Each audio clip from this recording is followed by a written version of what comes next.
नमस्कार, आप देख रहे हैं के न्यूज इंडिया। मैं आपके साथ सुरेंद्र सैनी। खबरों उत्तराखंड से। उससे पहले देखते हैं आज की हेडलाइन।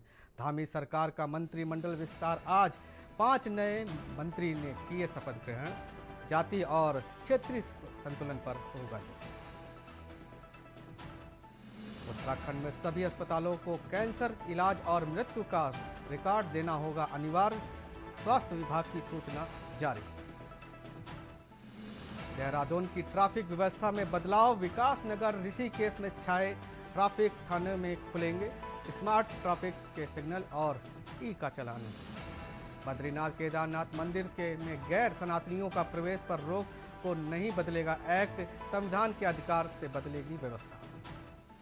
चैत नवरात्रि का दूसरा दिन आज मां ब्रह्मचरणी की होती है पूजा। मंदिरों में सुरक्षा व्यवस्था को लेकर के प्रशासन अलर्ट।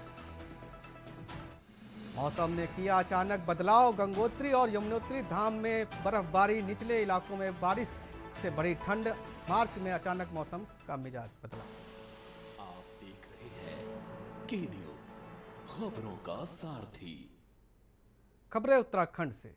हिंदुत्व नव वर्ष के पावन अवसर पर विकास नगर की सड़कों पर राष्ट्रीय स्वयंसेवक संघ के अनुशासन और सांस्कृतिक एकता का एक अद्भुत नज़ारा पेश किया गया। विकास नगर, कलाशी, धर्मवाला और हरबटपुर की प्रमुख इकाइयों के संयुक्त तत्वावधान में आयोजित इस विशाल पथ पर संचालन के सैकड़ों स्वयंसेवक व पूर्ण गणवेश में एक कदम से कदम मिलाते हुए नजर आए।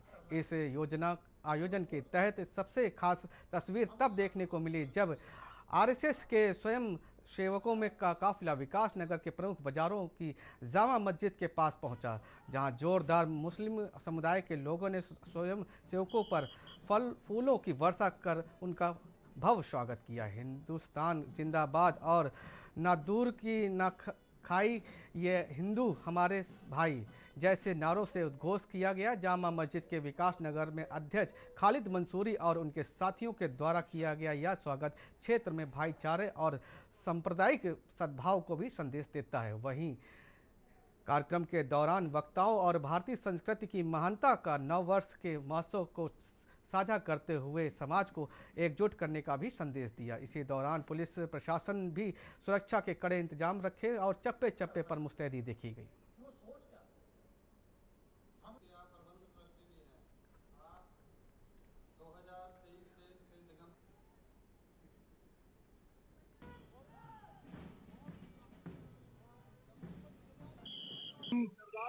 हमेशा अमन और भाईचारे का संदेश देते हैं। हर साल की तरह इस बार भी हमने जो कि राष्ट्रीय स्वयं सेवक संघ के जो पथ संचलन निकला है अभी, तो हमें लगा कि इनका सम्मान करना चाहिए, क्योंकि जब ये हमारा सम्मान करते हैं, क्योंकि हिंदुस्तान एक खूबसूरत गुलदस्ता है और हम जिस समाज में रहते हैं उस समाज में एक बड़ा तबका हिंदू समाज है और उस समाज के हम भी एक अंग हैं। इस गुलदस्ते के हम भी एक उस बगीचे के फूल हैं। राष्ट्रीय स्वयंसेवक संघ का वर्ष प्रतिपदा का कार्यक्रम संघ के 6 उत्सव में से एक उत्सव है। हर वर्ष राष्ट्रीय स्वयंसेवक संघ इसे पूर्ण गणवेश में और समाज के सामने एक पथ संचलन के रूप में मनाता है। यह कार्यक्रम नव दुर्गा पूजन जो होता है, इसका प्रारंभ नव संवत्सर, उसके प्रथम दिन से संघ का मनाने का कारण डॉक्टर केशव बलराम भेड़गवार जी का जन्मोत्सव आज के दिन ही होता है।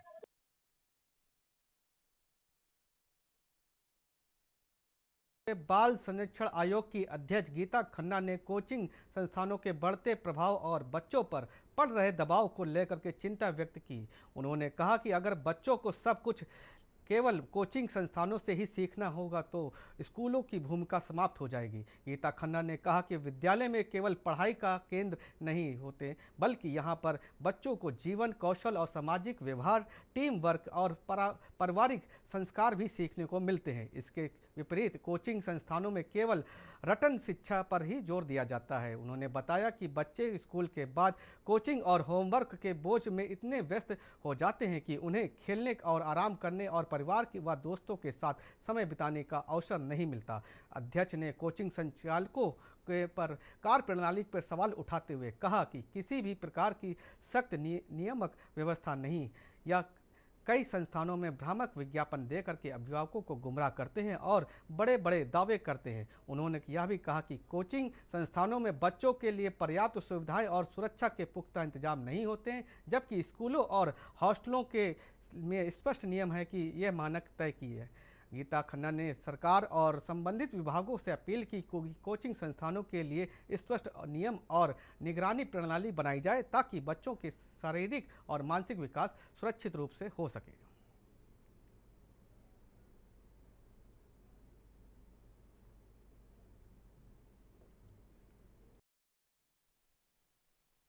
कोचिंग इंस्टीट्यूट में ही बच्चे ने सब सीखना है अगर, तो विद्यालय किस लिए है?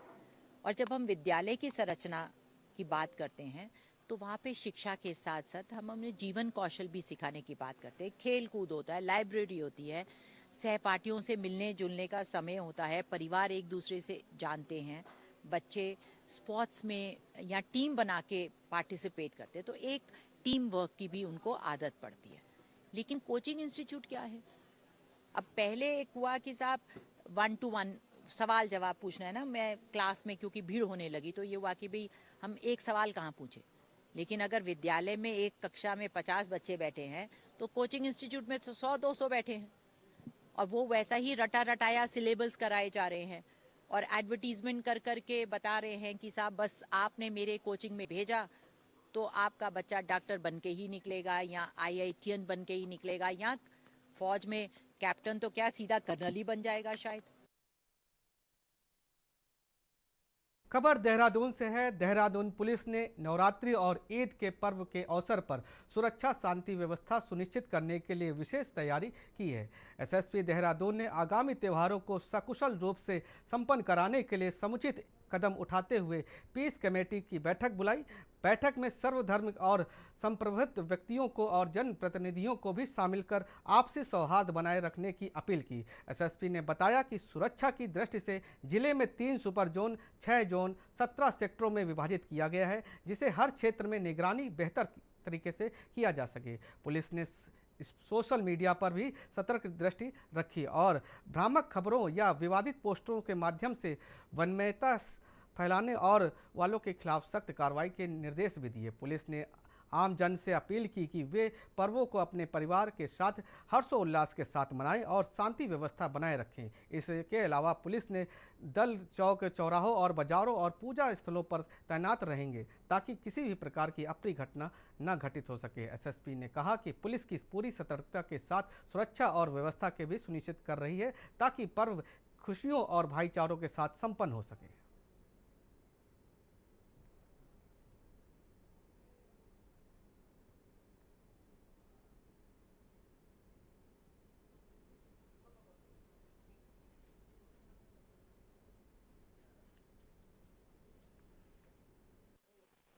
आगामी ईद और नवरात्र का त्यौहार अभी चल रहा है और अलविदा जुमा, उसके बाद ईद का महत्वपूर्ण दिवस के बाद साथ साथ हमारा नवरात्र का भी त्यौहार है। इसके लिए जो ट्रैफिक मैनेजमेंट के साथ साथ जो मैन मैनेजमेंट है वो भी बहुत महत्वपूर्ण है। भीड़ नियंत्रण को ध्यान में रखते हुए संपूर्ण देहरादून क्षेत्र को 6 जोनों में और 17 सेक्टरों में विभाजित किया गया है और 3 सुपर जोनों में एडिशनल SP स्तर के अधिकारियों को लगाया गया है जो अपने संपूर्ण क्षेत्र में ट्रैफिक मैनेजमेंट के साथ साथ भीड़ नियंत्रण के लिए भी उत्तरदायी रहेंगे। उनको पर्याप्त पुलिस बल दिया गया है। मैं दावे से मैं कह सकता हूं कि हम लोग इस त्यौहार को बहुत ही संवेदनशीलता के साथ साथ और बहुत ही सफलता के साथ इसको संपन्न करेंगे।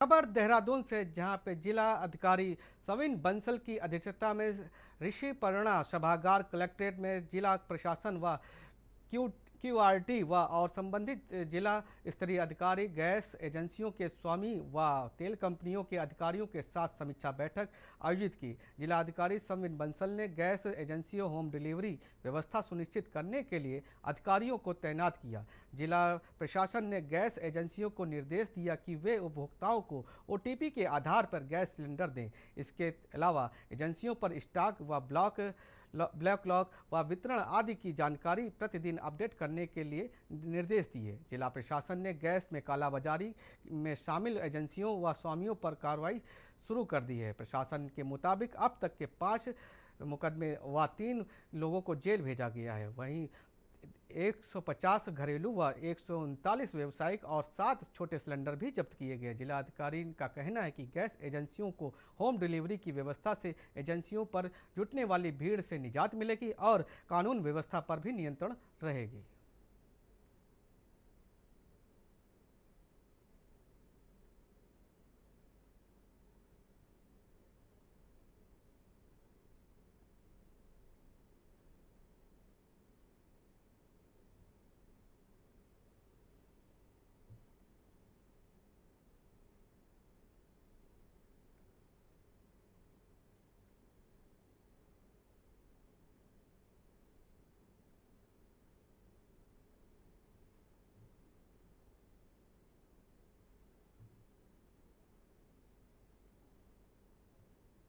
देखिए, जो गल्फ क्राइसिस है वो हमारा स्पिल ओवर हुआ है, लेकिन उसके जो इम्पैक्ट्स हैं वो हमें फील्ड में पब्लिक के ऊपर मिनिमाइज करने हैं। सो एक रैशनल वे में डिस्ट्रीब्यूशन हो और कोई भी परिवार व्यक्ति वंचित ना रहे हमारे फ्यूल से। तो इसके लिए ये आवश्यक है कि जो हमारी कलेक्शन और स्टोरेज एंड डिस्ट्रीब्यूशन मैकेनिज्म है वो फेयर रहे और इसमें किसी भी तरह का डाइवर्जन या ब्लैक मार्केटिंग ना होने पाए। तो उसके चलते पहले तो जो पैनिक है, परसेप्शन है, उसको हमें रेक्टिफाई करना है और इसी एंग्जाइटी में जो लोग पहले एजेंसीज में क्यूइंग कर रहे थे और उससे हमारे जो होम डिलीवरी है वो भी डिसरप्ट हो गई थी।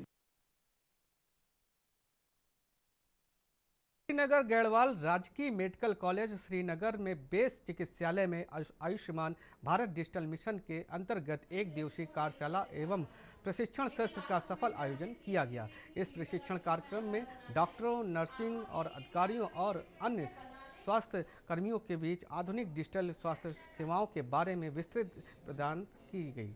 यह कार्यक्रम प्रदेश के चिकित्सा व्यवस्था एवं चिकित्सा शिक्षा मंत्री डॉक्टर धन सिंह रावत की पहल व एवं उनके मार्गदर्शन में आयोजित किया गया। इसका उद्देश्य स्वास्थ्य सेवाओं में डिजिटलीकरण का गति को देना है।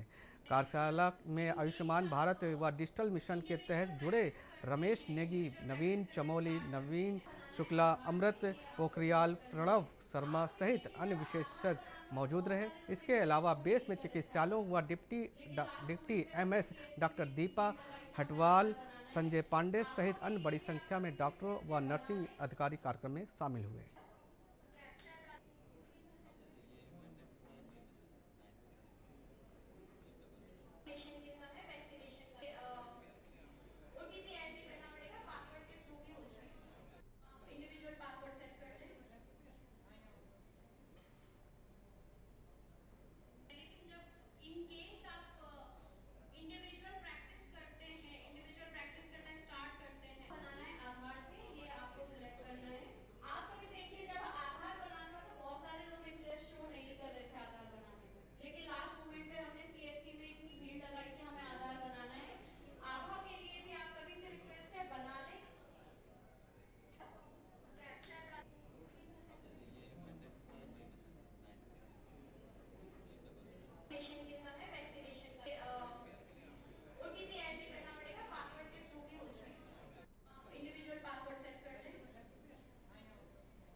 डॉक्टर्स और नर्सेस किस तरीके से आयुष्मान भारत डिजिटल मिशन के साथ जुड़ सकते हैं, उसकी ट्रेनिंग दी गई।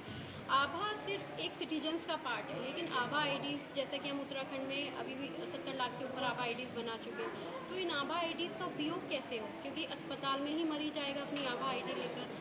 अस्पताल में मरीज के आने के बाद डॉक्टर्स और अस्पताल का उस आभा आईडी के थ्रू पेशेंट के लिए किस तरीके से लाभ होगा, इसके रिगार्डिंग आज हमने यहाँ पर ट्रेनिंग सेशन दिया था। क्योंकि डॉक्टर्स को भी डिजिटली अपनी एक आईडीज़ बनानी है, जिसको हम हेल्थ प्रोफेशनल आईडी बोलते हैं। मैं Chandrashekhar Sharma, SNO ortho ward, आपके द्वारा ABDM जो कार्यक्रम के तहत HPR बनाने का जो प्रशिक्षण दिया गया है इस संस्थान के LT5 में, वह बहुत ही सराहनीय है। और उस प्रशिक्षण के तहत हम लोगों ने HPR कैसे बनाया जाता है आभा कार्ड के द्वारा उसको सीखा है। और हम वर्तमान में लेक्चर थिएटर में बैठ कर के ही इस प्रशिक्षण के द्वारा HPR और आभा कार्ड बनाने जा रहे हैं और कर रहे हैं। तो इसके लिए जो भी टीम के द्वारा ये मनोनीत किया गया है उसको टीम को बहुत बहुत धन्यवाद और बधाई। इस खबर उत्तराखंड के हाई कोर्ट ने हल्द्वानी के बनभुलपुरा कांड से मुख्य आरोपी अब्दुल मलिक सहित व अन्य लोगों को जमानत याचिकाओं पर सुनवाई की। मामले की सुनवाई के बाद कोर्ट ने खंडपीठ के मामले में शामिल अबू तस्लीम और वसीम को जमानत मंजूर कर दी। आज हुई इस सुनवाई के दौरान याचिकाकर्ता के अधिवक्ता विकास गुगलानी ने कोर्ट को अवगत कराया कि अब तस्लीम व वाशिम का नाम ना तो प्राथमिक में है ना ही घटना में शामिल हुई है। संदेह के आधार पर उन्हें बेवजह से गिरफ्तार किया गया है। आरोपियों का कहना है कि उन्हें झूठा फंसाया गया है, इसलिए उन्हें जमानत पर रिहा किया जाए। दंगे में शामिल कई लोगों को पूर्व में कोर्ट में जमानत मिल चुकी है।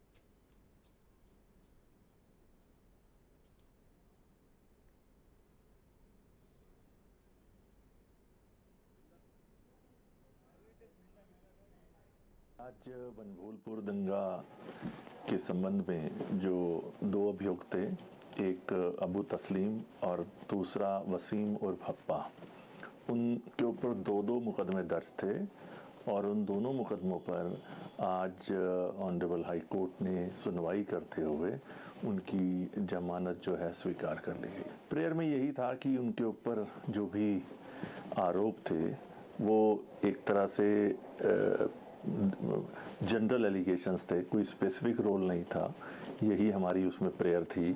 और सेकेंडली उसी से सेम घटना से संबंधित कुछ ऐसे भी अभियुक्त थे जिनको पूर्व में ऑनरेबल हाई कोर्ट ने जमानत दे दी थी। ईरान और इजराइल के बीच चल रहे युद्ध की वजह से बनी वर्तमान परिस्थितियों को ध्यान में रखते हुए राज्य सरकार ने खाद्य एवं रसद आपूर्ति की स्थिति पर कड़ी निगरानी रखने के लिए महत्वपूर्ण कदम उठाए हैं। उत्तराखंड में जहां पे कमर्शियल गैस सिलेंडर की सप्लाई प्रभावित हुई है, वहीं घरेलू गैस उपभोक्ताओं को भी गैस एजेंसियों के बाहर लंबी कतारों में देखा जा रहा है, जिससे प्रदेश में गैस सिलेंडर को लेकर के पैनिक सिचुएशन बन गई है। हालांकि सरकार की ओर से यह भरोसा दिलाया जा गया है कि प्रदेश में गैस की कोई कमी नहीं है, लेकिन इसके बावजूद भारत सरकार के एहतियातन कई कदम उठाए गए हैं ताकि भविष्य में LPG संकट उत्पन्न ना हो सके। और शुरुआती दौर में पेट्रोलियम एवं प्राकृतिक गैस मंत्रालय ने गैस आपूर्ति को लेकर के गजट नोटिफिकेशन भी जारी किया है। इसके बाद बीते शनिवार को यानी कि 14 मार्च को इस नोटिफिकेशन में संशोधन भी किया गया है। नए प्रावधानों के बाद के तहत अब कोई भी उपभोक्ता व LPG व PNG कनेक्शन के साथ नहीं रख सकता है। इन उपभोक्ताओं को घर में पाइप्ड नेचुरल गैस के यानी कि डोमेस्टिक PNG कनेक्शन है। उन्होंने LPG सिलेंडर रखने व नया कनेक्शन लेने या सिलेंडर रिफिलिंग कराने की अनुमति नहीं दी। अमेरिका, इजराइल और ईरान के बीच बढ़ते तनाव के कारण पूरी दुनिया में गैस सिलेंडर और पेट्रोलियम पदार्थों को लेकर कई तरह की खबरें सामने आ रही हैं, जिसमें भारत भी अछूता नहीं है। भारत के कई राज्यों से गैस सिलेंडर की किल्लत की खबरें मिल रही हैं। राजधानी दून में गैस सिलेंडर की किल्लत ने लोगों को 90 के दशक की याद दिला दी है, जब सिलेंडर मिलना किसी उपलब्धि से कम नहीं होता था। आज डिजिटल युग में भी शहर की गलियों में एजेंसियों के बाहर लंबी कतारें लोगों की परेशानी और बेचैनी को बयां कर रही है। कभी सिर्फ अमीर परिवारों तक सीमित ये सुविधा अब हर घर की जरूरत बन चुकी है, लेकिन वर्तमान संकट के बीच आम आदमी एक बार फिर से उसी संघर्ष का सामना कर रहा है। फैक्ट्रियों में काम करने वाले मजदूर बिना गैस के मजबूरी में बिस्किट खाकर जीवन यापन करने को विवश हैं। देहरादून के औद्योगिक क्षेत्र सेलाकुई में भी मजदूरों को भारी परेशानियों का सामना करना पड़ रहा है। एक फैक्ट्री कर्मचारी ने बताया कि बिना गैस के उन्हें कई बार फैक्ट्री में ही खाना पड़ता है, कभी बाहर, कभी किसी के घर, तो कभी किसी मकान मालिक के यहाँ पर खाना पड़ रहा है और कई बार भूखे भी सोना पड़ रहा है। छोटे गैस सिलेंडर भरवाने में भी 600 से 700 रुपए तक वसूले जा रहे हैं, जिससे लोगों की मुश्किलें और बढ़ गई हैं। हमारे उपभोक्ताओं को किसी प्रकार की परेशानी न हो, राज्य के अंदर कोई भी स्थिति ऐसी न हो जिसके कारण से अफरा तफरी का माहौल बने। कहीं कोई दिक्कत नहीं है। कल मैंने मुख्य सचिव से कहा था, उन्होंने अपने स्तर पर इसकी पूरी एक बैठक कर ली, सारी समीक्षा कर ली है। राज्य में सभी स्थितियां नियंत्रण में हैं और ये एक किसी राज्य की या एक देश की चुनौती नहीं है। इस समय पूरे विश्व के अंदर जो हालात हैं, लेकिन उसके बावजूद भी हमारे देश में हमारे प्रधानमंत्री आदरणीय श्री नरेंद्र मोदी जी के नेतृत्व वाले सरकार ने सभी व्यवस्थाएं सुनिश्चित की हैं। देखिए, राज्य में घरेलू गैस की कोई भी कमी नहीं है और उसके साथ ही कमर्शियल के लिए जितने भी हॉस्पिटल्स हैं और एजुकेशनल इंस्टीट्यूट्स हैं, उनके लिए भी 100% आपूर्ति के निर्देश हैं और जो किया भी जा रहा है। 2 दिन पहले ही उत्तराखंड शासन से जो कमर्शियल गैस सिलेंडर्स हैं उसके वितरण के लिए एक SOP जारी की गई है और जिसके अंतर्गत जो बहुत ऐसे महत्वपूर्ण क्षेत्र थे जिनको कमर्शियल सिलेंडर दिया जाना है, तो उसके लिए होटल्स हैं, रेस्टोरेंट्स हैं, फार्मास्यूटिकल्स हैं, उसके अलावा रेस्टोरेंट, ढाबे हैं और कुछ स्वयंसेवी संस्थाएँ हैं, पेइंग गेस्ट, तो इस तरह के जितने भी सेक्टर्स थे उन सभी के लिए SOP जारी कर दी गई है। मेरे सामने सबसे बड़ी यही दिक्कत आ रही है कि मेरे पास 8-10 दिन से गैस खत्म हो गई है। मैं इधर उधर गया भी दुकानों पे, पहली तो बात कि गैस कहीं मिली ही नहीं है।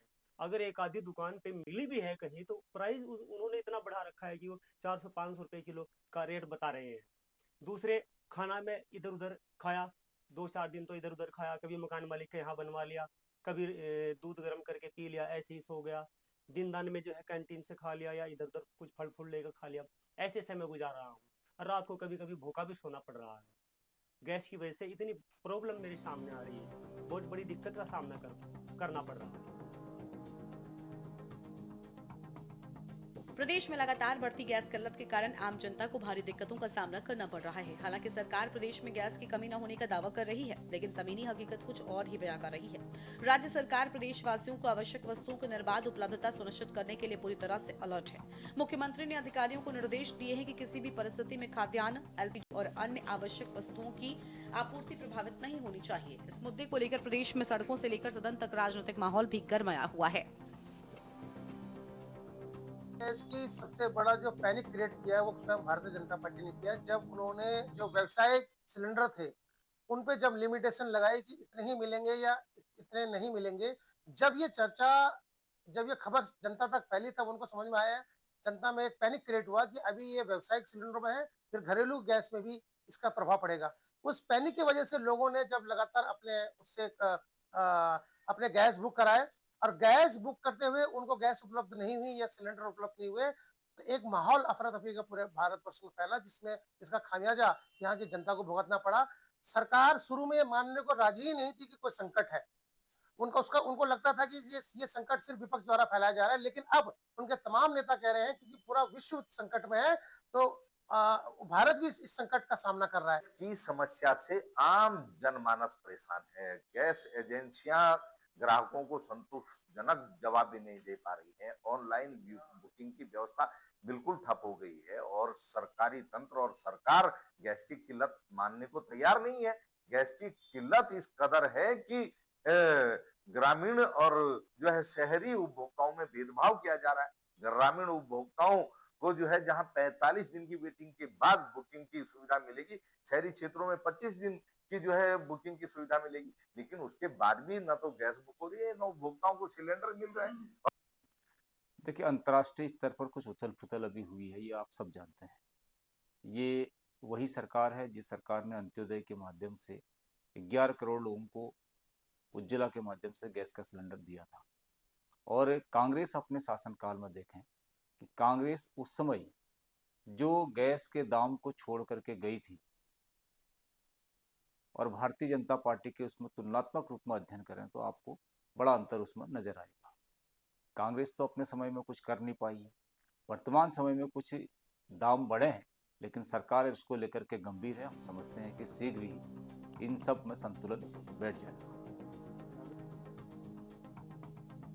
प्रदेश में गैस की लगातार बढ़ती समस्या से आम जनता परेशान है। घंटों इंतजार के बावजूद लोगों को खाली हाथ घर लौटना पड़ा है। खाद्य नागरिक आपूर्ति एवं उपभोक्ता मामले विभाग के अनुसार उत्तराखंड में कुल 44,488 घरेलू पीएनजी कनेक्शन धारक हैं। इसमें देहरादून जिले में 2,200, हरिद्वार में 25,600, ऊधम सिंह नगर में 16,088 और नैनीताल में 600 कनेक्शन धारक शामिल हैं।